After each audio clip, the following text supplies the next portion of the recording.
ప్రకారంగా 91వ కీర్తన చదువుకుందాం పిల్లరా. మహోన్నతుని చాటున నివసించువాడే సర్వశక్తి నీరును విశ్రమించువాడు. ఆయనే నాకు ఆశ్రయము, నా కోట, నేను నమ్ముకును నా దేవుడని నేను యెహోవాని గురించి చెప్పుచున్నాను.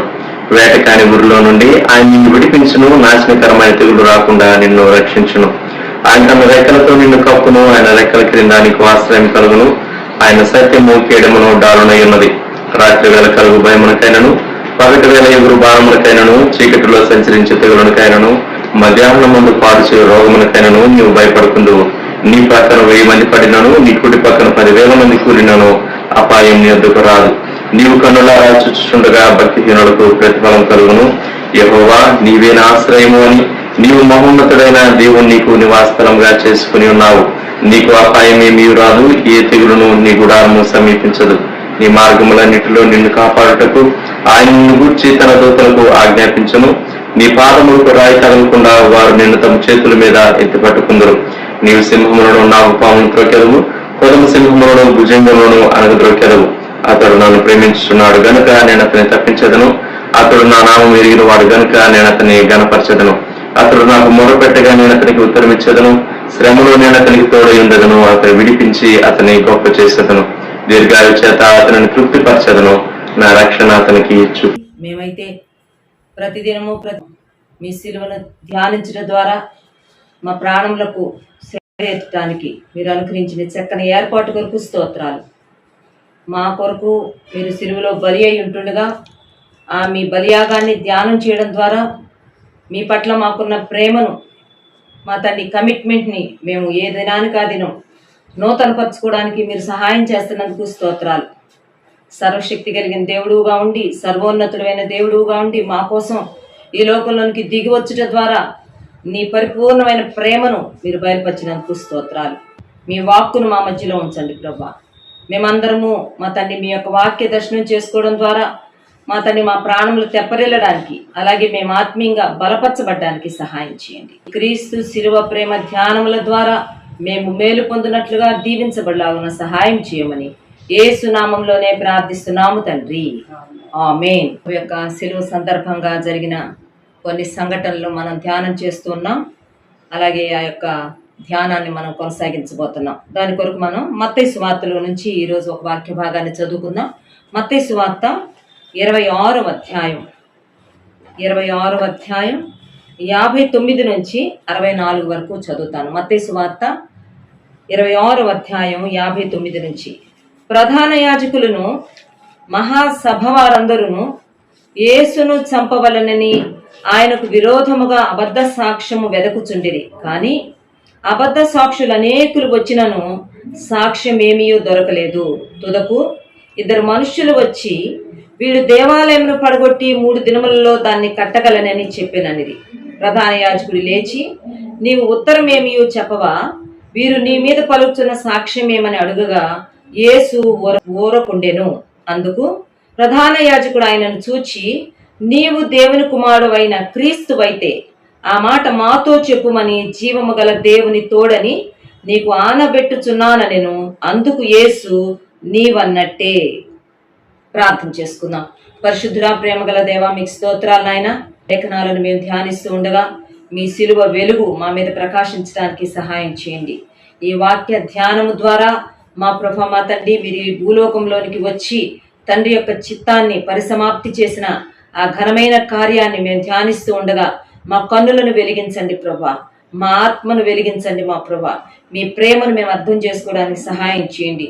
మీకు మమ్మల్ని మేము సంపూర్ణంగా సమర్పించుకోవడానికి కృప చూపండి. మీ దాసురాలిగా మీ పక్షంగా నేను నిలువబడుతూ ఉండగా నన్ను మీ రక్తంతో శుద్ధి చేసి మీ నోటి బూరగా వాడుకొనుమని, మీరే మహిమను పొందుమని యేసు నామములోనే ప్రార్థిస్తున్నాం తండ్రి, ఆమేన్. ప్రియమైన వారలారా, యేసు ప్రభు మరి ఆ సిలువ యొక్క మరణానికి లేక యేసు సిలువ వేయబడ్డానికి దగ్గరగా వచ్చిన ఆ సమయంలో మరి ప్రభు చెప్పిన ఒక జవాబును గురించి మనం ఆలోచన చేయబోతున్నాం. చూడండి, మత్తయి సువార్త 26వ అధ్యాయం 63వ వచనంలో యేసు ప్రభు ఒక చిన్న జవాబు చెప్పారు, ఒక వెరీ షార్ట్ ఆన్సర్. ఏంటది అని కనుక మనం చూస్తే 63వ వచనములో ఆఖరి భాగం, అందుకు యేసు నీవన్నట్టే గుర్తుపెట్టుకుందాం. తిరిగి మత్తయి సువార్త 27వ అధ్యాయం 11వ వచనం కూడా చదువుతున్నాను. మత్తయి సువార్త 27వ అధ్యాయం 11వ వచనం. యేసు అధిపతి ఎదుట నిలిచెను. అప్పుడు అధిపతి, యూదుల రాజు నీవేనా అని ఆయనను అడుగగా, యేసు అతన్ని చూచి, నీవన్నట్టే అనెను. యేసు ప్రభువు 2 పర్యాయాలు ఒకే జవాబు చెప్పారు.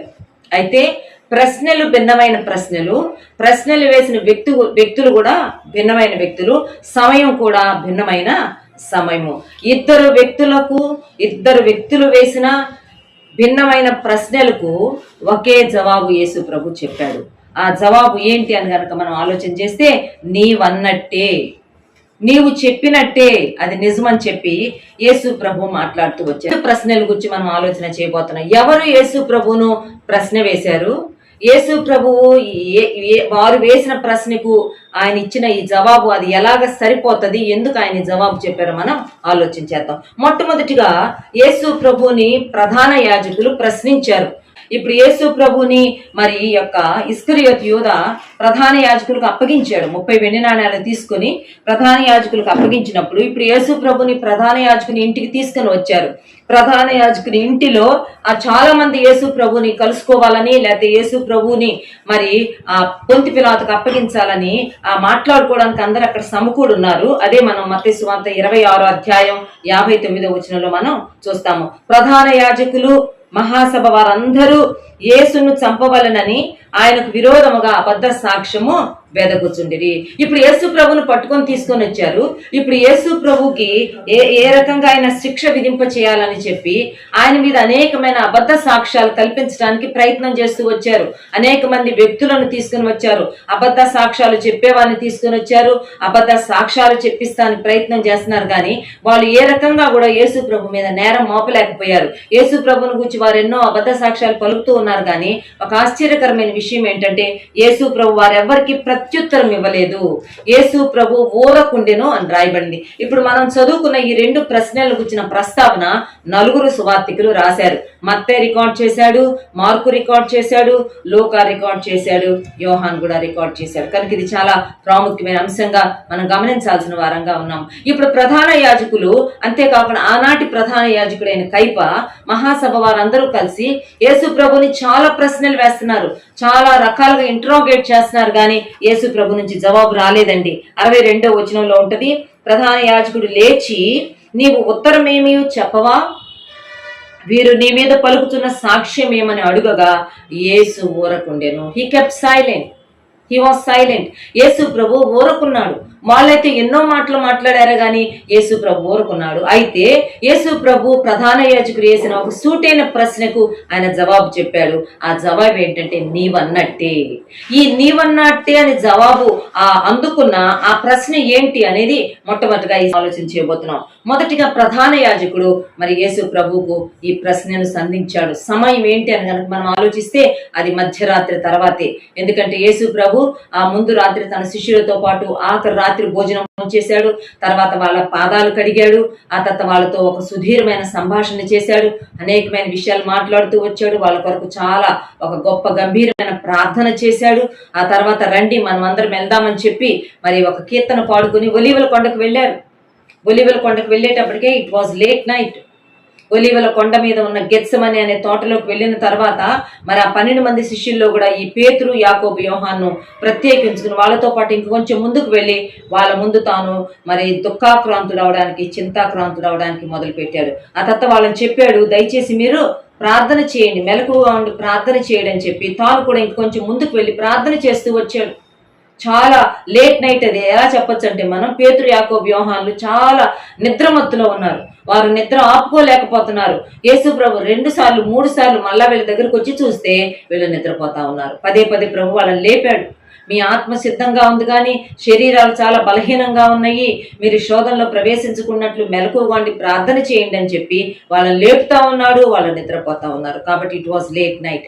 ఆ యొక్క మధ్యరాత్రి సమయంలో ఇస్కరియోతు యూదా రావడం, మరి ప్రధాన యాజకులు, బహుజన సమూహము, కత్తులు, గుదియలతో పంపబడిన ప్రజలు వీళ్ళందరి ముందు యేసు ప్రభుని ఇస్కరియోతు యూదా వారికి అప్పగించాడు. ఆ తర్వాత ప్రభుని ప్రధాన యాజకుడి ఇంటికి తీసుకుని వెళ్ళిన తర్వాత ఆ లేట్ నైట్ మేబీ ఆఫ్టర్ 12 కావచ్చేమో, ఇప్పుడు యేసు ప్రభు నిలబెట్టి ప్రధాన యాజకుడు అడుగుతుంది మొదటి ప్రశ్నను గురించి మొదటిగా మనం ఆలోచన చేయబోతున్నాం.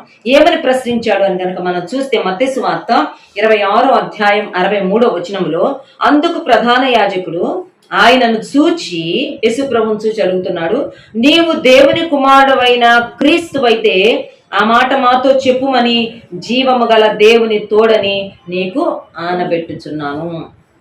చూడండి, ప్రధాన యాజకుడికి యేసు ప్రభు ఎవరు అర్థం కాలేదు. ప్రధాన యాజకుడికి యేసు ప్రభుని ఎలాగ అర్థం చేసుకోవాలో అది తెలవలేదు వాళ్ళకి. యేసు ప్రభుని వాళ్ళు చూస్తున్నారు, యేసు ప్రభుని వాళ్ళు స్టడీ చేస్తున్నారు, యేసు ప్రభు ద్వారా జరుగుతున్న అద్భుతాలు, ఆశ్చర్య కార్యాలు అవన్నీ వాళ్ళు గమనిస్తానే ఉన్నారు. ఆయన చేస్తున్న బోధ వాళ్ళు వింటానే ఉన్నారు. ఎన్నెన్నో మర్మయుక్తమైన విషయాలు ఆయన చెప్తూ ఉన్నాడు. అంతా చూస్తూ గమనిస్తూ కూడా వాళ్ళకి యేసు ప్రభుని గురించి ఒక గొప్ప సందేహం వచ్చింది. ఏంటంటే, నీవు దేవుని కుమారుడైన క్రీస్తువైతే ఆ మాట మాతో నువ్వు చెప్పాలి. మార్కు సువార్త 14వ అధ్యాయంలో, లూకా సువార్త 22వ అధ్యాయంలో, అలాగే యోహాను సువార్త 18వ అధ్యాయంలో కూడా ఈ మాటలు చాలా స్పష్టంగా రికార్డ్ చేయబడ్డాయి. కాబట్టి మార్కు 14లో ప్రభువుని వాళ్ళు నిలదీసి అడుగుతున్నారు. 61వ వచనంలో, అయితే ఆయన ఉత్తరం ఏమి చెప్పక ఊరకుండెను. తిరిగి ప్రధాన యాజకుడు, పరమాత్ముని కుమారుడైన క్రీస్తువు నీవేనా అని ఆయనను అడుగగా, ఆర్ యు క్రైస్ట్?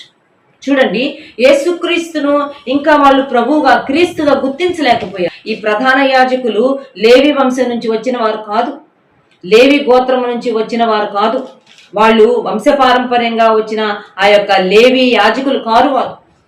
ఈ ద గ్రేట్ హెరోద్ వచ్చిన తర్వాత, మహా హెరోద్ వచ్చిన తర్వాత యూదా జనాంగాన్ని తన వశంలోకి తీసేసుకున్నాడు. యూదా దేవాలయం మీద తనకు అధికారం తీసుకున్నాడు. అక్కడున్న యాజకులను, ప్రధాన యాజకులను తనకిష్టం వచ్చినట్టుగా వారిని మార్చుతూ వాళ్ళని నియమిస్తూ వచ్చాడు. అందుకే వాళ్ళకి ఈ యొక్క యేసుక్రీస్తును కూడా క్రీస్తుగా వాళ్ళు ఐడెంటిఫై చేయలేకపోయారు. ఆయన పరిచర్య ముగింపులోనికి వచ్చింది. ఆయన వచ్చిన కార్యాన్ని సంపూర్తి చేసి ఆయన లోకాన్ని విడిచిపెట్టవలసిన సమయం వచ్చింది. అయినా కానీ ప్రధాన యాజకులకి యేసుక్రీస్తుని గురించిన ఒక రైట్ అండర్స్టాండింగ్ రాలేదండి. ఎంత విచారం కదా. చూడండి, కూడా యేసు ప్రభుని ఎరిగిన వారం అనుకుంటున్నాం, యేసు ప్రభు మాకు తెలుసు అనుకుంటున్నాం, యేసు ప్రభుని గురించిన పరిశుద్ధ గ్రంథాన్ని మేము చదువుతున్నాం అనుకుంటున్నాం, ధ్యానించుకుంటున్నాం అనుకుంటున్నాం. కానీ అసలు యేసు ప్రభు, who is Jesus, who is Christ అనేది అసలు మనకు అర్థమైందా అనేది చాలా చాలా ఆలోచించుకోవాల్సిన వారం ఉన్నాం సుమా. అంత్య దినాల్లో ఉన్నాం, అపాయకరమైన కాలాల్లో ఉన్నాం.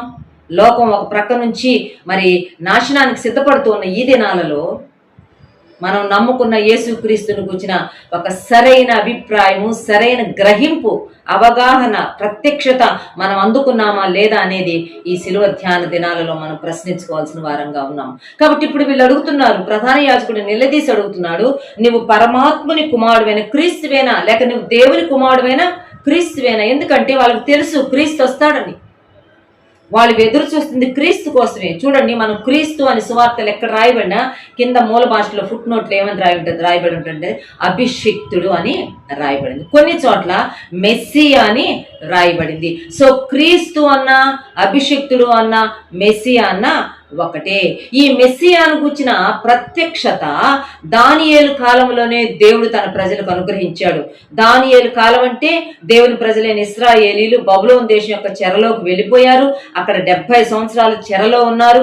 ఆ తర్వాత చెరలోంచి బయటకు వచ్చిన తర్వాత కూడా వాళ్ళకు ఒక ప్రత్యక్షత వాళ్ళని నిలబెట్టింది. అదే వాళ్ళకు ఒక హోప్ గా ఉండింది, ఏంటంటే మెస్సియా వస్తాడు. చూద్దామండి ఒక్క మాట. దానియేలు గ్రంథం 9వ అధ్యాయంలో ఈ మెస్సియాను గురించిన ప్రవచనం ఏంటో ఒకసారి గుర్తు చేసుకుందాం. దానియేలు గ్రంథం 9వ అధ్యాయంలో దానియేలు అప్పటికి ఇశ్రాయేలీల యొక్క 70 సంవత్సరాల చెరకాలము ముగిసిపోయింది అని యిర్మీయా వ్రాసిన గ్రంథం ద్వారా తాను తెలుసుకొని ఆనాడు తాను ఉపవాసం ఉన్నాడు. అప్పటి నుంచి తాను ఉపవాసం ఉండి చాలా తీవ్రంగా దేవుని సన్నిధిలో ప్రార్థన చేస్తున్నాడు. ఆ ప్రార్థన దానియేలు గ్రంథం 9వ అధ్యాయంలో రికార్డ్ చేయబడింది. దేవా, నువ్వు చెప్పావు 70 సంవత్సరాల తర్వాత మళ్ళీ జ్ఞాపకం చేసుకుంటానన్నావు, చెరలో నుంచి విడిపిస్తానన్నావు, స్వదేశానికి తీసుకెళ్తానన్నావు. ఇదిగో 70 సంవత్సరాలు అయిపోయింది దేవా, నీ ప్రజల్ని జ్ఞాపకం చేసుకో, నీ ప్రజల తప్పులు క్షమించు, నీవు మళ్ళా మమ్మల్ని వెనక్కి తీసుకుని వెళ్ళని ప్రార్థన చేస్తూ ఉన్నప్పుడు తాను అందుకున్న ఒక ప్రత్యక్షత 9వ అధ్యాయంలో రాయబడింది. దానియేలు గ్రంథము 9వ అధ్యాయం 25వ వచనం నేను చదువుతున్నాను. యెరూషలేమును మరలా కట్టించవచ్చునని ఆజ్ఞ బయలుదేరిన సమయం మొదలుకుని అభిషిక్తుడగు అధిపతి వచ్చు వరకు 7 వారములు పట్టునని స్పష్టముగా గ్రహించుము. మరలా 26వ వచనంలో కూడా ఉంది, ఈ 62 వారములు జరిగిన పిమ్మట ఏమీ లేకుండా అభిషిక్తుడు నిర్మూలము చేయబడు. అభిషిక్తుడగు అధిపతి వచ్చును. కింద ఫుట్ నోట్ లో ఉంది చూడండి, ఈ దానియేలు గ్రంథంలో. అభిషిక్తుడగు అధిపతి ఎవరు అంటే మెస్సియా వస్తాడు. హీఈస్ ద అనాయింటెడ్ వన్, అభిషేకించబడిన వాడు. పాత నిబంధన కాలంలో అభిషేకము అనేటప్పటికి వాళ్ళకి ఏం గుర్తొస్తుంది అంటే రాజు గుర్తొస్తాడు, పట్టాభిషేకం గుర్తొస్తుంది. దేవుడు తన ప్రజలైన ఇశ్రాయేలీల మీద సౌలును మొదటి రాజుగా నియమించినప్పుడు సమూయేలు వచ్చి తైలపు బుడ్డిలో నూనె తీసుకుని వచ్చి సౌలు తల మీద నూనె పోసి సౌలుని ఇశ్రాయేలీల మీద రాజుగా అభిషేకించాడు. ఆ తర్వాత సౌలును తీసివేస్తూ దావీదును రాజుగా నియమించినప్పుడు తిరిగి ఇదే సమూయేలు ఆ యెషయి వాళ్ళ ఇంటికి వెళ్ళి తన యొక్క కడపటి కుమారుడైన దావీదు తల మీద నూనె పోసి రాజుగా అభిషేకించాడు. కాబట్టి మెస్సియా అంటే అభిషేక్తుడు, అభిషేకించబడిన వాడు, లేకపోతే రాజు, రాజ్యము చేసేవాడు, రాజ్య పరిపాలన అందించేవాడు, ఒక నిజమైన రాజు, ఒక గొప్ప రాజు వస్తాడనే విషయాన్ని మరి దానియేలు కాలంలో ప్రవచించబడింది. దానియేలు కాలంలో ఇట్ వాజ్ రివీల్డ్, బయలుపరచబడింది. దానికోసం ఇశ్రాయేలీలు, యూదులు ఆనాటి నుంచి ఎదురు చూస్తూ ఉన్నారు. అనేక సంవత్సరాలు గడిచిన తర్వాత యేసు ప్రభు ఈ లోకంలోకి వచ్చాడు. యేసు ప్రభు ఈ లోకంలోకి వచ్చినప్పుడు కనుక మనం జ్ఞాపకం చేసుకుంటే ఈ అభిషేక్తుడు అనే పేరు ఇట్ వాజ్ బీయింగ్ రివీల్డ్, అది బయలుపరచబడుతూనే వచ్చింది. 2వ అధ్యాయంలో కనుక మనం వెళ్తే అక్కడ తూర్పు దేశపు జ్ఞానులు హెరోదు రాజు దగ్గరికి వచ్చి అడిగారు, యూదుల రాజుగా పుట్టిన వాడు ఎక్కడున్నాడు అని అడిగినప్పుడు వెంటనే ఆయన ప్రధాన యాజకులను శాస్త్రులను పిలిపించి వాళ్ళని వేసిన ఒక ప్రశ్న ఏంటంటే, క్రీస్తు ఎక్కడ పుట్టును? చూడండి, యూదుల రాజు అనగానే హెరోదు రాజు గుర్తొచ్చిన విషయం ఏంటంటే వీళ్ళకి క్రీస్తు అనే మెస్సియా అనే ఒక అభిషేక్తుడు వస్తాడు అని వీళ్ళ రికార్డ్స్ లో ఉంది, వీళ్ళ ప్రవచన గ్రంథాలలో ఉంది. కాబట్టి ఒకవేళ ఆయనేమో అని చెప్పి క్రీస్తు ఎక్కడ పుట్టునని చెప్పి ఆయన్ని గురించి ఎంక్వైరీ చేస్తూ వచ్చాడు. అప్పుడు వాళ్ళు వెంటనే మీకా గ్రంథం 5వ అధ్యాయం 2వ వచనం చూసి చెప్పారు, యోదయ బెత్లెహేములోనే. అంతేకాదు లూకా సువార్త 2వ అధ్యాయంలో గొర్రెల కాపరులకు గబ్రియేలు దూత కనబడి యేసు ప్రభు పుట్టినప్పుడు యేసు ప్రభు జననాన్ని గురించి ఒక మాట తెలియజేసింది. అది 11వ వచనంలో ఉంటుంది, లూకా 2:11. అందులో ఏమనుందంటే, దావీదు పట్టణమందు నేడు రక్షకుడు మీ కొరకు పుట్టి ఉన్నాడు, ఈయన ప్రభు అయిన క్రీస్తు. సో క్రీస్తును గుర్చిన ప్రస్తావన యేసు ప్రభు పుట్టిన తర్వాత యూదయ దేశంలో వస్తానే ఉంది. గొర్రెల కాపరులకి, విద్య లేని పామరులైన కాపరులకు అందించబడిన ప్రత్యక్షత ఏంటంటే ఆ దావీదు పట్టణం ముందు పుట్టిన ఆయన ఎవరో కాదు, ప్రభు అయిన క్రీస్తు. He is the Messiah. మీరు ఎదురు చూస్తున్న మెస్సియా అనే విషయాన్ని మరి బయలుపరిచాడు. క్రీస్తును గుర్చిన వార్త వాళ్ళ దగ్గరికి వచ్చింది. యేసుప్రభు పుట్టాడు, యేసుప్రభు పెద్దయ్యాడు, యేసుప్రభు మరి వారి మధ్యలో పరిచర్య చేస్తూ వచ్చాడు. అనేక సందర్భాల్లో యేసుప్రభును క్రీస్తుగా గుర్తించిన వాళ్ళు, లేక యేసుప్రభు తాను క్రీస్తుగా పరిచయం చేసుకున్న సందర్భాలు కూడా ఉన్నాయి సుమా. నేను 1-2 సందర్భాలు గుర్తు చేస్తాను. మత్తయి సువార్త 16వ అధ్యాయం 16వ వచనం. మత్తయి సువార్త 16వ అధ్యాయం 13వ వచనం నుంచి, ఒకానొక దినాన యేసు ప్రభు తన శిష్యులను దగ్గరికి పిలిచి వాళ్ళు ఒకసారి ఒక ప్రశ్న వేస్తాడు. ఏమని అంటాడంటే, అసలు నన్ను కూర్చి జనులు ఏమనుకుంటున్నారు, మనుష్య కుమారుడు ఎవరని జనులు చెప్పుకుంటున్నారని తన శిష్యులను అడుగుతాడు. తన డిసైపుల్స్ని పిలిచి అడుగుతాడు, ఏమనుకుంటున్నారు అసలు నన్ను గూర్చి అని అంటే అప్పుడు వాళ్ళు చెప్తారు, అయ్యా నిన్ను కొంతమంది బాప్తిస్మిత్ యోహాన్ అనుకుంటున్నారు, కొంతమంది ఏలియా అనుకుంటున్నారు, కొంతమంది ఇర్మియా అనుకుంటున్నారు, మరి కొంతమంది ప్రవక్తలలో ఒకడని చెప్పుకుంటున్నారు అని చెప్తారు. అప్పుడు ప్రభు వాళ్ళని సూటిగా ఒక ప్రశ్న వేస్తాడు, అలాగైతే మీరు నన్ను గూర్చి ఏమనుకుంటున్నారు, మీరు నేను ఎవడని చెప్పుకొనుచున్నారు అంటే పేతురు మాట్లాడతాడండి ధైర్యం చేసి. పేతురు ముందుకు వచ్చి ఒక ఆన్సర్ ఇస్తున్నాడు 16వ వచనంలో, అందుకు సీమోను పేతురు, నీవు సజీవుడగు దేవుని కుమారుడైన క్రీస్తు అని చెప్పాను. చూడండి, చేపలు పట్టుకునే ఆ యొక్క గలిలే సముద్ర తీరాన నివసిస్తున్న ఒక తిరిగి విద్య లేని పామరుడైన పేతురుకి యేసు ప్రభు క్రీస్తు అన్న ప్రత్యక్షత అందింది. ప్రభుతో చెప్తున్నాడు, అయ్యా నీవెవరో నాకు అర్థమైంది, నీవెవరో నాకు అందింది. ఏంటో తెలుసా, నీవు సజీవుడవు దేవుని కుమారుడైన క్రీస్తువు. ప్రధాన యాజకులకు అందలేదు, మహాసభ వారికి అందలేదు ఆ ప్రత్యక్షత. పరిసయ్యులు శాస్త్రులకు ఆ ప్రత్యక్షత అందలేదు. వాళ్ళు యేసుని క్రీస్తుగా గుర్తించలేకపోయారు. వాళ్ళు యేసు ప్రభువుని వారు సూటిగా అడిగిన ప్రశ్న, నీవు పరమాత్ముడైన దేవుని కుమారుడైన క్రీస్తువా? ఎంత విచారం కదా. చూడండి, మరి యోహాను సువార్త 4వ అధ్యాయంలో యేసు ప్రభు సమరయ స్త్రీతో చేసిన సంభాషణ అక్కడ మనకు రికార్డ్ చేయబడింది. యోహాను సువార్త 4వ అధ్యాయంలో యేసు ప్రభు ఒక బావి దగ్గర మిట్ట మధ్యాహ్నం కూర్చొని ఉండడము, తర్వాత ఆ బావి దగ్గరకు ఆమె రావడం, సుకార్ అనే ఊరిలో ఒక సమరయ స్త్రీ రావడం, ఆమెతో సంభాషణ చేసి ముందు అమ్మ నాకు దాహానికి కొంచెం నీళ్ళు ఇవ్వమని అడిగి, ఆ తర్వాత తానే జీవజలం అని చెప్పి, నేనిచ్చే జీవజలం తాగామంటే నీకు దప్పికే రాదని చెప్పి చాలా చక్కగా మాట్లాడుకుంటా వచ్చి ఆఖరుకు ఆమెకు ఒక గొప్ప ప్రత్యక్షతను యేసు ప్రభు అందించాడు. అదేంటంటే ఇదే 4వ అధ్యాయం 25వ వచనం. యేసు ప్రభువుని గురించి మాట్లాడుకుంటూ అంటుంది, మొట్టమొదట అంది, అయ్యా నువ్వు మా పితరుడైన యాకోబు కన్నా గొప్పవాడివా నువ్వు అని మాట్లాడింది. కాసేపు అయినా కన్నది, అయ్యా నువ్వు ప్రవక్తల్లో ఒకడవు అనుకుంటున్నానే అన్నది. ఆ తర్వాత ఏమంటుందో చూద్దాం. 25వ వచనం. ఆ స్త్రీ ఆయనతో, క్రీస్తనబడిన మెస్సియా వచ్చునని నేను ఎరుగుదును, ఆయన వచ్చినప్పుడు మాకు సమస్తమును తెలియజేయనని చెప్పాను. We are waiting for Christ the Messiah. మేము క్రీస్తు అనేబడిన మెస్సియా కొరకు ఎదురు చూస్తున్నాం. ఆయన వస్తాడు, ఆయన వస్తే మాకు అన్ని తెలియజేస్తాడు అని మాట్లాడినప్పుడు యేసు ప్రభు అక్కడ తాను ప్రత్యక్షపరుచుకున్నాడు.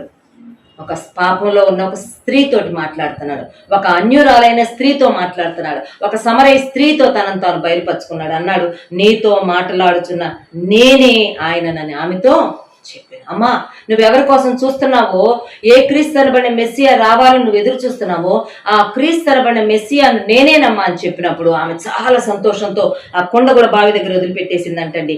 28వ వచనంలో, ఆ స్త్రీ తన కొండ విడిచిపెట్టి ఊరిలోనికి వెళ్ళి, మీరు వచ్చి నేను చేసినవన్నీ నాతో చెప్పిన మనుష్యుని చూడుడి, ఈయన క్రీస్తు కాడా అని ఆ ఊరి వారితో చెప్పగా, ఊరి వాళ్ళకి అందరికి వెళ్ళి చెప్పింది, నేను ఎవరిని చూశానో తెలుసా? నేను క్రీస్తును చూచాను, నేను మెస్సియాను చూచాను, నేను అభిషిక్తుడైన అధిపతిని చూచాను, రండి అని చెప్పి వాళ్ళందరిని పిలుచుకొని వచ్చి వాళ్ళకి క్రీస్తును చూపించింది. ఎంత గొప్ప విషయం కదా.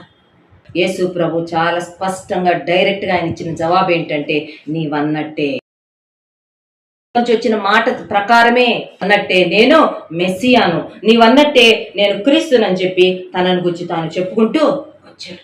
యేసు ప్రభు క్రీస్తుగా ఈ లోకానికి వచ్చాడు. అభిషేకించబడిన వాడు, అభిషేక్తుడు. ఆయన తన అభిషేకాన్ని తను నమ్ముకున్న వారికి ఆయన ఇవ్వడానికి సిద్ధంగా ఉన్నాడు. ఒక మాట ఉంటుంది యోహాను పత్రికలో, చూడండి, 1 యోహాను పత్రిక అధ్యాయం 20వ వచనం. 1 John chapter 2 and verse 20. అక్కడ యోహాను రాస్తున్నాడు, అయితే మీరు పరిశుద్ధుని వలన అభిషేకము పొందిన వారు గనక సమస్తమును ఎరుగుదురు. పరిశుద్ధుని వలన మీరు అభిషేకము పొందినవారు. You too are anointed by the Holy One. అభిషేకించబడి పంపింపబడిన వాని వలన మీరు అభిషేకించబడ్డారు. ఎంత గొప్ప దేవుడో తెలుసా. ఆయన మీద ఉన్న అభిషేకాన్ని, ఆయన మీద ఉన్న అనాయింటింగ్ని మనకు కూడా ఆయన ఇవ్వడానికి ఇష్టపడుతున్నాడు. ఆయన మనల్ని శక్తిమంతులుగా చేయడానికి ఇష్టపడుతున్నాడు. ఆయన మనల్ని తన కోసం జీవింప చేయాలని ఆయన ఇష్టపడుతున్నాడు. ఆయన అభిషేక్తుడు అనే పేరుతో వచ్చాడు. ఒకనొక దినాన మరి యేసు ప్రభువును మరి మార్కు సువార్తలోకి వెళ్దాం.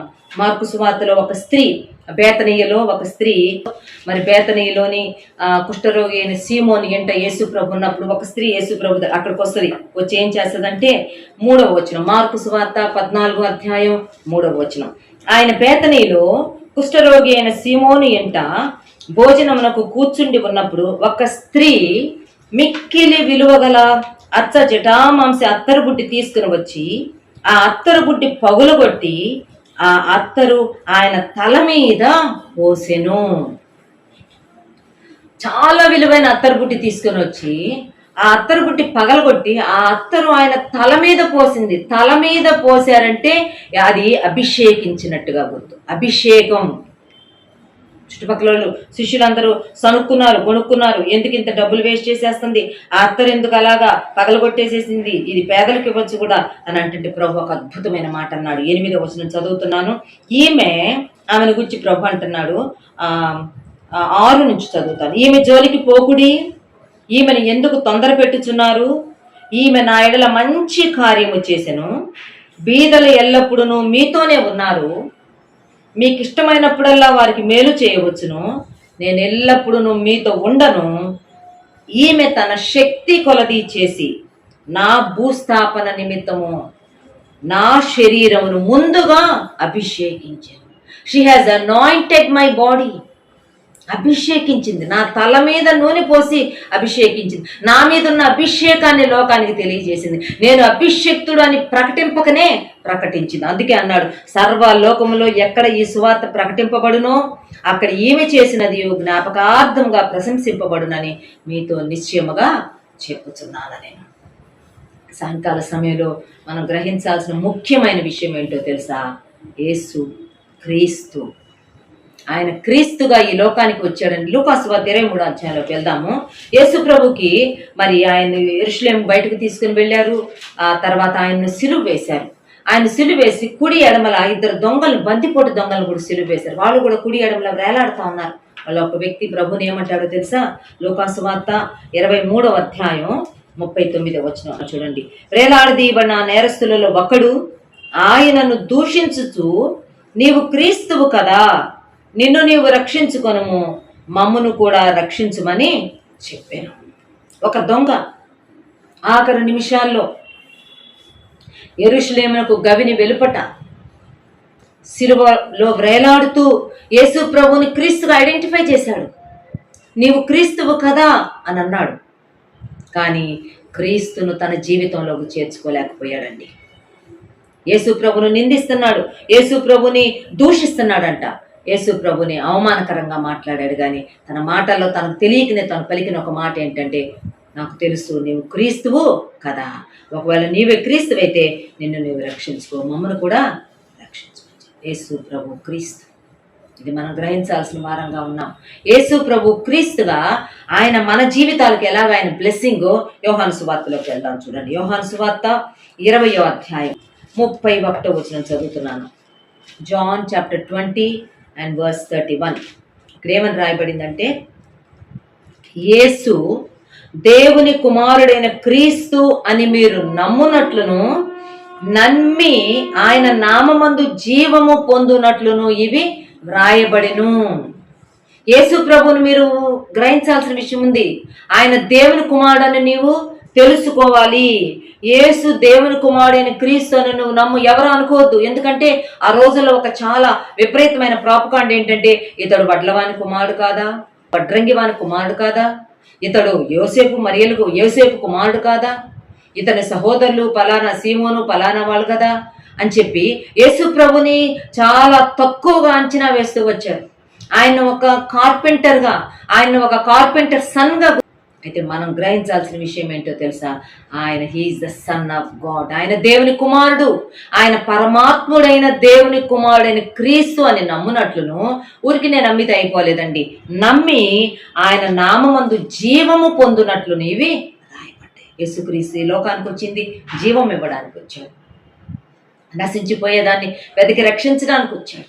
యోహాను సువార్త 10వ అధ్యాయంలో ఉంటుంది, నేను గొర్రెలకు జీవం ఇవ్వడానికి, అది సమృద్ధి అయిన జీవంగా ఉండాలని, సమృద్ధి అయిన జీవం ఇవ్వడానికి నేను ఈ లోకంలోకి వచ్చాను. ఒక మాట చూపిస్తాను చూడండి. యోహాను సువార్త 5వ అధ్యాయం 24వ వచనం. అంటే నా మాట విని నన్ను పంపిన వాని యందు విశ్వాసం ఉంచువాడు నిత్య జీవము కలవాడు. నా మాటలు వినండి, యేసు ప్రభు చెప్తున్న మాటలు ఇవి. నా మాటలు వినండి, నన్ను పంపిన వాని యందు విశ్వాసం ఉంచితే you will receive eternal life, నిత్య జీవం పొందుతావు. నిత్య జీవము కలవాడు వాడు తీర్పులోనికి రాక మరణములో నుండి జీవములోనికి దాటి ఉన్నాడని మీతో నిశ్చయముగా చెప్తున్నాను. No judgement, no condemnation, no death అండి. యేసును క్రీస్తుగా గుర్తించి ఆయన నామమందు ఎవరు విశ్వాసం ఉంచుతారో వారికి తీర్పు లేదు, వారికి మరణము లేదు, వారికి నిత్య జీవం. ఈ సిలువ ప్రేమ ధ్యానాలు అందుకే సుమా. దీన్ని గురించిన కన్విక్షన్ నీకుందా? దీనిని గురించిన నిర్ధారణ నీ గుండె లోతుల్లో నీకుందా?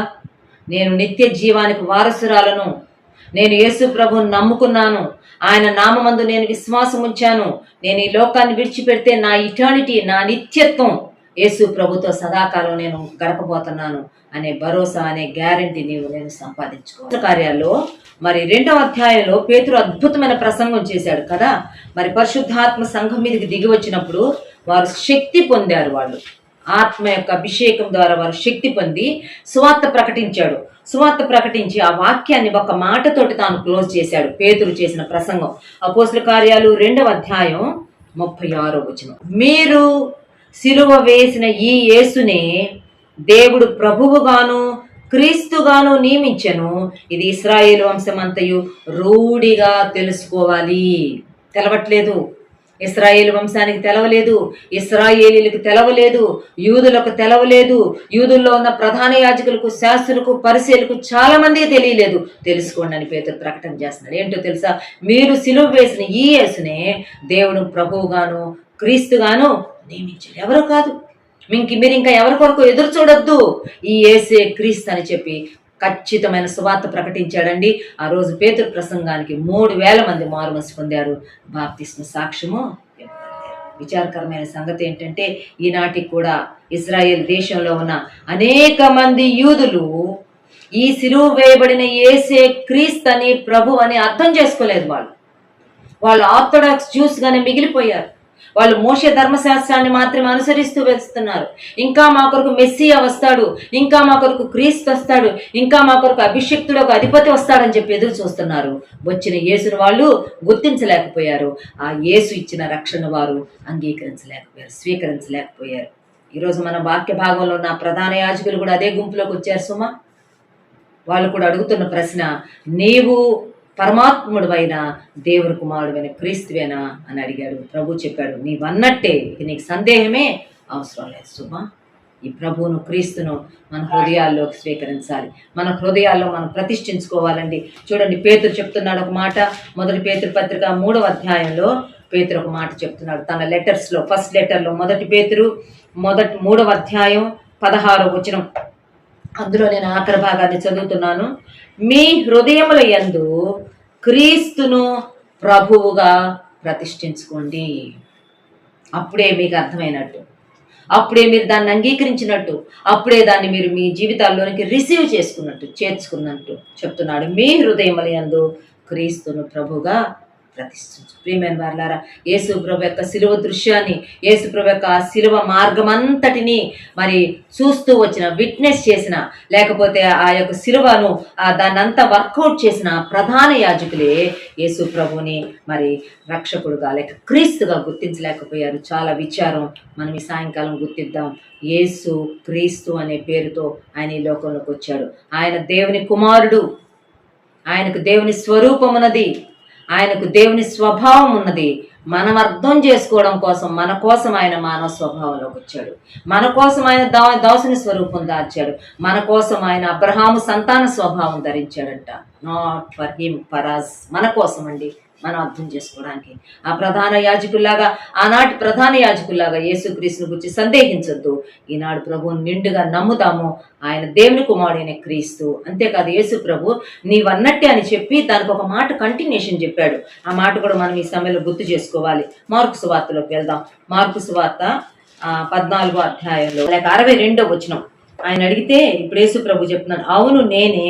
62లో, మీరు మనుష్య కుమారుడు సర్వశక్తిమంతుని కుడిపార్శ్వమున కూర్చుండటియు ఆకాశ మేఘారూఢుడై వచ్చుటయు చూచెదరని చెప్పాను. మీకు ఇంకా సందేహం ఏమొద్దు. ఇదిగో నేను ఇంకా 2 ఇవి ఇస్తున్నాను, ప్రూఫ్స్ ఇస్తున్నాను మీకు. నేను క్రీస్తునే, నీవన్నట్టే నేను క్రీస్తును. ఇంకా 2 ప్రూఫ్స్, రుజువులు నేను ఇవ్వబోతున్నాను. ఏంటో తెలుసా? ఈ మనుష్య కుమారుడు సర్వశక్తిమంతుని కుడిపార్శ్వమున కూర్చోబోతున్నాడు. రెండోది, మేఘారూఢుడై, ఆకాశ మేఘారూఢుడై మరలా రాబోతున్నాడు. సుమా, ఆయన మరలా రాబోతున్నాడు. ఆయన సర్వశక్తిమంతుని కుడిపార్శ్వన ఆయన కూర్చోనున్నాడు. ఇవి దొరికినాయండి, ఆధారాలు దొరికినాయి. ఇవి స్టెఫను తన ప్రసంగంలో చెప్తాడు. తను ఆఖరిగా ఆయన మరి ఆ రాళ్లతో కొట్టబడుతూ ఉన్నప్పుడు తను ఒక్కసారి ఆకాశం వైపు కన్నులెత్తి చూచాడంట. అపోస్తల కార్యాలు 7వ అధ్యాయంలో స్టెఫను కన్నులెత్తి చూచినప్పుడు తనకు కనపడిన దృశ్యం ఏంటంటే, అపోస్తల కార్యాలు 7వ అధ్యాయం 55వ వచనం. అయితే అతడు, అంటే స్టెఫను, పరిశుద్ధాత్మతో నిండుకొనిన వాడై ఆకాశము వైపు తేరిచూచి దేవుని మహిమను, యేసు దేవుని కుడి పార్శ్వమందు నిలిచి ఉండుటను చూచి ఆకాశము తెరువబడుటయు మనుష్య కుమారుడు దేవుని కుడిపార్శ్వం నిలిచి ఉండుట చూచుచున్నానని చెప్పెను. నేను చూస్తున్నాను, ఆయన మహిమలో కనబడుతున్నాడు, దేవుని కుడిపార్శ్వములో. ఇది ప్రభు చెప్పాడండి, నేను క్రీస్తును, ఇదిగో ఆధారం. ఇది రెండవ ఆధారం ఏం చెప్పాడంటే ఆయన, నేను ఆకాశ మేఘారూఢుడనై నేను మరలా రాబోతున్నాను, నేను మరలా వస్తాను. ఇది ఆయన రుజువు చేశాడు. ఇది అంతకుముందే చెప్పాడు, యేసు ప్రభు శరీరధారిగా ఉన్నప్పుడే చెప్పాడు, మనుష్య కుమారుడు మరలా మహిమతో రాబోతున్నాడని. మార్కు సువార్త 16వ అధ్యాయం 19వ వచనంలో ఈ మాట కనబడుతుంది చూడండి. ఇలాగూ ప్రభు అయిన యేసు వారితో మాట్లాడిన తరువాత పరలోకము చేర్చుకొనబడి దేవుని కుడిపార్శ్వమున ఆసీనుడాయను. చెప్పిన మాట ప్రకారం ఆసీనుడయ్యాడు. అంతేకాదు, ఆయన మరలా మహిమలో ఆయన మరలా రాబోతున్నాడు. లూకాసు వార్తలో ఉంది 21వ అధ్యాయం 27వ వచనం. లూకాసు వార్త 21వ అధ్యాయం 27వ వచనంలో యేసు ప్రభు చెప్తున్నాడు. ఏమని చెప్తున్నాడంటే, అప్పుడు మనుష్య కుమారుడు ప్రభావముతోనూ మహామహిమతోనూ మేఘారూఢుడై వచ్చుట సూచేతరం. యేసు ప్రభు రాబోతున్నాడు. ఆయన ప్రధాన యాజకుడికి చెప్పిన 3 మాటల్లో 2 మాటలు నెరవేరి 3వది నెరవేరబోతుంది. దాని కొరకు మనం అందరం ఎదురు చూస్తున్నాం. ఆయన పరమాత్ముడైన దేవుని కుమారుడైన క్రీస్తు మొదటిది. రెండవది, ఆయన ఈనాడు సర్వశక్తిమంతుడు కుడిపార్శ్వన ఆయన ఆసీనుడై ఉన్నాడు. అది స్టెఫను చూచాడు. మూడోది, ఆయన మహామహిమతో మేఘారూఢుడై రాబోతున్నాడు. దాని కొరకు మనం అందరం ఎదురు చూస్తున్నాం. సందేహం నీకేమైనా ఉన్నదా? ఈ సాయంకాల సమయంలో ఒకవేళ సందేహిస్తే, ఆనాడు ప్రభువును చూచి కూడా ప్రభువును అంగీకరించిన ప్రధాన యాజకుల గుంపులోకి చేరిపోతాం సుమా. యేసునందు విశ్వాసం ఉంచుదాం. ఆయన దేవుని కుమారుడైన క్రీస్తుని నమ్ముదాం. ఆయన నామమందు నిత్య జీవం ఉన్నదని నమ్మి దాన్ని మనం అంగీకరిద్దాం. అందుకేనండి ఈ శిలువ ప్రేమ ధ్యానాలు. 2వ అంశంలోకి వద్దాం చూడండి. 2వ అంశం ఏంటిలో కూడా ప్రభు మరలా ఇదే ఆన్సర్ చెప్తున్నాడు, నీవన్నట్టే అని చెప్తున్నాడు. మొట్టమొదటి ప్రశ్న పిలాతు వేశాడు. పిలాతు యొక్క ప్రశ్నకు మరి ఈ ఆన్సరే చెప్పాడు, నీవన్నట్టే అని. ఇప్పుడు మరి పిలాతు వేసే మొదటి ప్రశ్న ప్రధాన యాజకుడు వేశాడు. ఇప్పుడు పిలాతు వేస్తున్నాడు ఇంకో ప్రశ్న. పిలాతు వేసిన ప్రశ్నకు కూడా ఇదే జవాబు. మత్తయి సువార్త 27వ అధ్యాయం 11వ వచనం. మత్తయి 27:11. యేసు అధిపతి ఎదుట నిలిచెను. అప్పుడు అధిపతి, యూదుల రాజువు నీవేనా అని ఆయనను అడుగగా, యేసు అతన్ని చూచి, నీవన్నట్టే అని యేసు ప్రభు చెప్పిన రెండవ జవాబు. రెండవసారి కూడా సేమ్ జవాబు చెప్తున్నాడు. ఒకే జవాబు యేసు ప్రభు నోట్లోంచి వచ్చింది. ప్రశ్న వేరే ప్రశ్న, ప్రశ్నించిన వ్యక్తి వేరే వ్యక్తి, కానీ జవాబు మాత్రం ఒకే జవాబు. ప్రశ్నించింది ఎవరు ఈసారి పొంతి పిలాతు ప్రశ్నిస్తున్నాడు. ఈసారి వేసిన ప్రశ్న ఏంటి అని కనుక మనం చూస్తే, యూదుల రాజువు నీవేనా, యూదుల రాజు నీవేనా అని చెప్పినప్పుడు చూడండి, నీవన్నట్టే అని జవాబు. దానికి ముందు చాలా నేరాలు మోపారంట యేసు ప్రభు మీద, కానీ యేసు ప్రభు ఒక్క మాట కూడా జవాబు ఇవ్వలేదు. మత్తయి సువార్త 27వ అధ్యాయంలోనే 12వ వచనంలో ఉంది, ప్రధాన యాజకులు పెద్దలు ఆయన మీద నేరము మోపినప్పుడు ఆయన ప్రత్యుత్తరమేమీ చెప్పలేదు. తర్వాత పిలాతు అడుగుతున్నాడు, నీ మీద వీరెన్ని నేరములు మోపుతున్నారో నీకు వినపడలేదా అని ఆయన అడిగాను. అయితే ఆయన ఒక్క మాటకైనను అతనికి ఉత్తరం ఇయ్యలేదు. గనుక అధిపతి మిక్కిలి ఆశ్చర్యపడు. యేసు ప్రభు మీద ఎన్నో నేరాలు, యేసు ప్రభు మీద ఎన్నో అబద్ధ సాక్ష్యాలు, కానీ యేసు ప్రభు నోరు తెరవలేదు. కానీ యేసు ప్రభు నోరు తెరచి జవాబు చెప్పింది 2 ప్రశ్నలకేనండి. మొదటి ప్రశ్న, నీవు క్రీస్తువా? రెండో ప్రశ్న, నీవు యూదుల రాజువా? యేసు ప్రభు యూదులకు రాజు అనే విషయము మరి ఆనాటి ప్రజలకు అప్పుడప్పుడు వాళ్ళ చెవుల్లో వినపడతానే ఉంది. మనం ఇందా చెప్పుకున్నాం కదా, తూర్పు దేశపు జ్ఞానులు రాజైన హేరోదు అంతఃపురానికి వచ్చి వాళ్ళు వేసిన మొదటి ప్రశ్న కూడా అదే, యూదుల రాజుగా పుట్టినవాడు ఎక్కడున్నాడు? తూర్పు దిక్కున మేము ఆయన నక్షత్రం చూడవచ్చు. రాజు అన్న అభిషేక్తుడన్న ఒకటే, క్రీస్తు అన్న అభిషేక్తుడన్న రాజు అన్న ఒకటే. సో ఇదంతా ఒకే మీనింగ్ని మనకి చూపిస్తా ఉంది. ఇప్పుడు పిలాతు తన సెక్యులర్ లాంగ్వేజ్లో క్వశ్చన్ చేస్తున్నాడు, are you the king of the Jews? నీవు యూదులకు రాజువా అని ప్రశ్నించినప్పుడు చాలా ధైర్యంగా యేసు ప్రభు చెప్తున్నాడు, నీవన్నట్టే. చూడండి, దీని గురించి వివరాలు మనకి యోహాను సువార్తలో ఉన్నాయి. అక్కడికి వెళ్దాం. యోహాను సువార్త 18వ అధ్యాయంలో మనకి ఇంకా కొంచెం డీటెయిల్స్ దొరుకుతాయి. యోహాను రాశాడు, ఆ వివరాల్లోకి వెళ్దాం. యోహాను సువార్త 18వ అధ్యాయం 37-38 వచనాలు చదువుకుందాం. అందుకు పిలాతు, నీవు రాజువా అని ఆయనను అడుగగా, యూదుల రాజువా అని 3 రికార్డ్ చేశారు. అయితే ఇక్కడ యోహాన్ రికార్డ్ చేశాడు, ఆర్ యు ద కింగ్? నీవు రాజువా అని అడుగగా ప్రభు అంటున్నాను, నీవన్నట్టు నేను రాజుని. నీ నోటితో నువ్వు చెప్పినట్టు నేను రాజుని అని చెప్పాడు. అంతేకాకుండా ఇంకా ఏం మాట్లాడుతున్నాడంటే, సత్యమును గూర్చి సాక్ష్యమిచ్చుటకు నేను వచ్చి తిని, నేను రాజుని, నేను వచ్చాను ఈ లోకానికి. ఎందుకు వచ్చానో తెలుసా? సత్యమును గురించి సాక్ష్యం ఇవ్వడానికి వచ్చాను. ఇందు నిమిత్తమే ఈ లోకమునకు వచ్చి తిని సత్య సంబంధి అయిన ప్రతివాడును నా మాట వినునని చెప్పాను. నేను రాజుని. దేనికి వచ్చానో తెలుసా? సత్యాన్ని గురించి సాక్ష్యం ఇవ్వడానికి వచ్చాను. సత్య సంబంధి అయిన వాడే నా మాట వింటాడు. ఈ సంగతులు చెప్పడానికే నేను లోకానికి, ఇందు నిమిత్తమే నేను లోకానికి వచ్చాను. యేసు ప్రభు యూదుల రాజుగా ఈ లోకానికి వచ్చింది సత్యం యొక్క నిర్వచనాన్ని చెప్పడానికి. సత్యం అంటే ఏంటో చెప్పడానికి వచ్చాడు. సత్యం అంటే ఎవరో చెప్పడానికి వచ్చాడు. సత్య సంబంధులుగా మనల్ని తన వైపుకు మళ్లించుకోవడానికి ఆయన వచ్చాడు. లోకం ఈనాడు అబద్ధంతో నిండిపోయింది కదా. ఎక్కడ చూసినా అసత్యం, ఎక్కడ చూసినా అబద్ధం, ఎక్కడ చూసినా అన్యాయం, దుర్నీతి, అవినీతితో నిండిపోయిన ఈ లోకంలో ఆయన సత్యాన్ని స్థాపించడానికి వచ్చాడు. ఆయన సత్యాన్ని గురించి ప్రకటించడానికి, సాక్ష్యం చెప్పడానికి వచ్చాడు. అందుకే యోహాను సువార్త 14వ అధ్యాయంలో యేసు ప్రభు ఒక మాట అన్నాడు. 14వ అధ్యాయం 6వ వచనంలో యేసు, నేనే మార్గమును సత్యమును జీవమును, నా ద్వారానే తప్ప ఎవడును తండ్రి వద్దకు రాడు. I'm the way, the truth and the life. నేనే సత్యం. చూడండి, సత్యం అంటే ఏంటి? సత్యం అంటే నేనే. యేసు ప్రభు సత్యమై ఉన్నాడు. He is the truth. ఆయన సర్వసత్యం. ఆయన హీఈస్ ద కంప్లీట్ ట్రూత్ అండి. నిజమైన సత్యం ఆయనే. ఆ సత్యం దగ్గరికి వచ్చిన వారు ఆయన మాట వింటారంట. సత్య సంబంధే నా మాట వింటాడు. యేసు ప్రభు తన శిష్యులతో చెప్తాడు, నేను వెళ్ళిపోతున్నాను, మీరేం బెంగపడద్దు. నేను వెళ్ళిపోయిన తర్వాత నేను తండ్రిని వేడుకుందును. మీతో ఉండడానికి సత్య స్వరూపియగా ఆత్మను పంపిస్తాను. మీకు తోడుగా ఉండటానికి, మీలో ఉండటానికి, మీకు సర్వసత్యాన్ని బోధించడానికి నేను పంపబోతున్న ఆత్మ కూడా సత్య స్వరూపియగు ఆత్మ అని చెప్పి. ఎంత గొప్ప విషయం సుమా. యేసు ప్రభు he is the king, he is the true king. నిజమైన రాజు అండి ఆయన. 45వ కీర్తన లేక 145వ కీర్తనలో ఒక మాట ఉంటుంది, ఆయన రాజ్యము శాశ్వత రాజ్యం అని ఉంటుంది. 145:13 వచనంలో ఆయన పరిపాలన తరతరాలు ఉంటుందంట.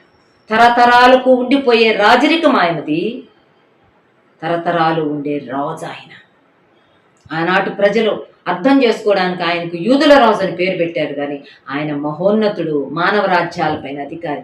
ఇంకా చెప్పాలంటే ప్రకటన గ్రంథంలో ఉంది 17వ అధ్యాయం 14వ వచనంలో, 19వ అధ్యాయం 16వ వచనంలో ఉంది, ఆయన రాజులకు రాజు, ప్రభులకు ప్రభు అని రాయబడింది. Is the king of kings and lord of lords. పిలాతుకు అనుమానం వచ్చింది. ఆర్ యు ద కింగ్ అని అంటున్నాడు. నువ్వు రాజువా అని అడుగుతున్నాడు.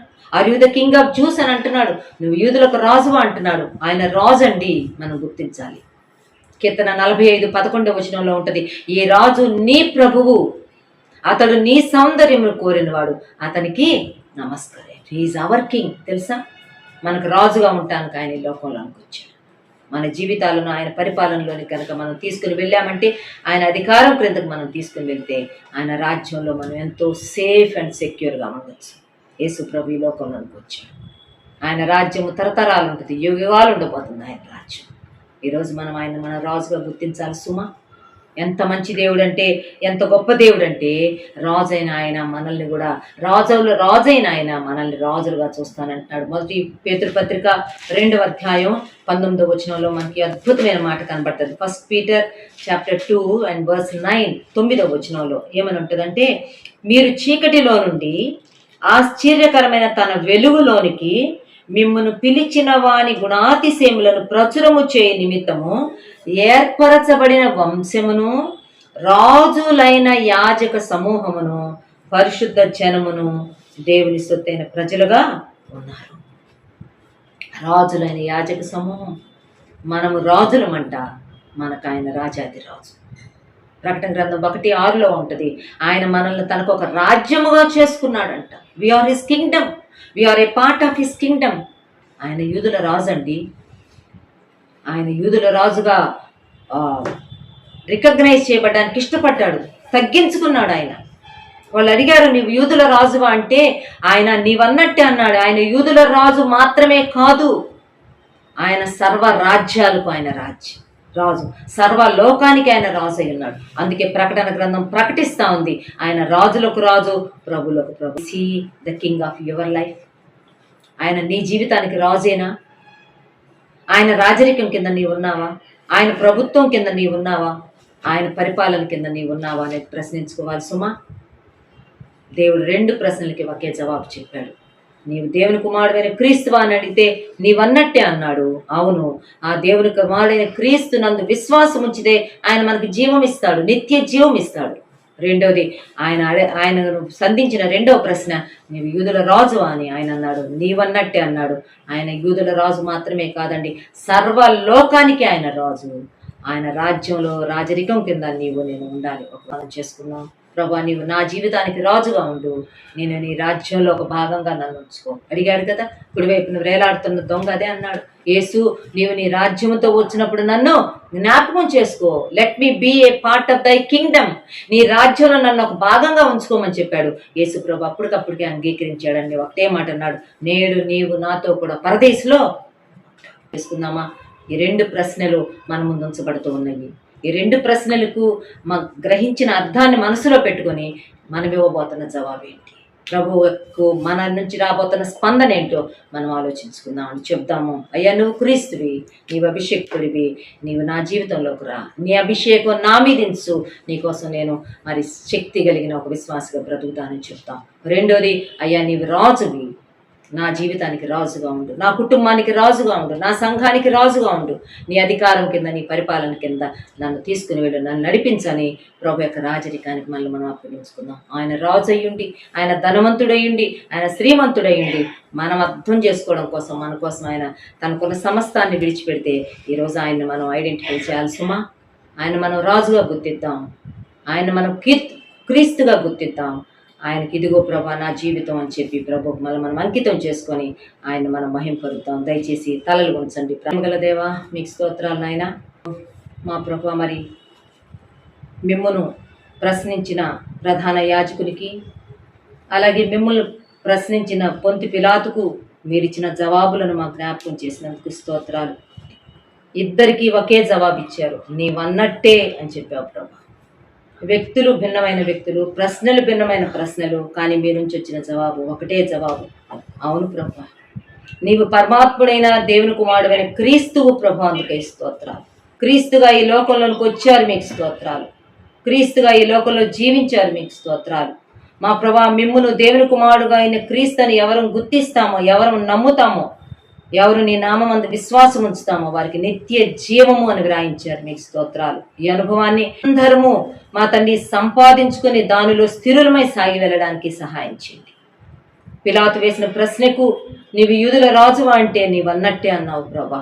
అవును నాయన, నీవు రాజు, యూదులకు రాజు అని కూడా ఒప్పుకున్నావు. యూదులకు మాత్రమే కాదు నాయన, నువ్వు సర్వలోకానికి రాజువు నాయన. నువ్వు సకల రాజ్యాలపైన నీవు అధికారి ప్రభు, నీకు స్తోత్రాలు. నీవు రాజులకు రాజుగా, ప్రభువులకు ప్రభువుగా పరలోకంలో నువ్వు గుర్తింపబడి స్తుతింపబడుతున్నావు, పొగడబడుతున్నావు, ఆరాధించబడుతున్నావు.